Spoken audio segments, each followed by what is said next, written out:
Já, það auðvitað mjög fjölbreytt starf að vera sérfræðingur í næringar- og meltingarsjúkdómum barna. Við sinnum börnum á öllum aldri, alveg frá fæðingu upp til 18 ára aldurs og það auðvitað mismunandi vandamál. Bólgusjúkdómar í meltingavegi svona einn af stóru sjúkdómunum og ofnæmisjúkdómar í meltingavegi, ýmis næringavandamál og starfræni kvillar eins og kviðverkir og svona algengir hlutir eins og bakflæði og hægðatregða og allt þar á milli kemur til okkar.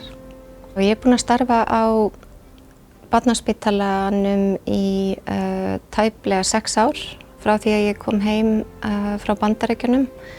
Þar var ég í námi í 7 ár, fyrst í barnalækningum og síðan í næringar- og meltingarsjúkdómum barna. Svo starfaði ég þar sem sérfræðingur í 5 ár áður en ég kom heim til Íslands.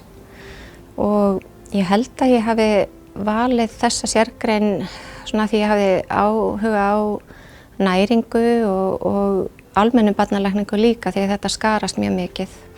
Góður barnalæknir, hann þarf auðvitað að vera tilbúin að hlusta á foreldra og skilja hvað það er sem að þeir hafa áhyggjur af, skilja hvað það er sem að foreldrarnir hafa áhyggjur af að hrjái barnið og vilja gera sitt besta til þess að hjálpa barninu. Þannig að við þurfum að vera góðir hlustendur en líka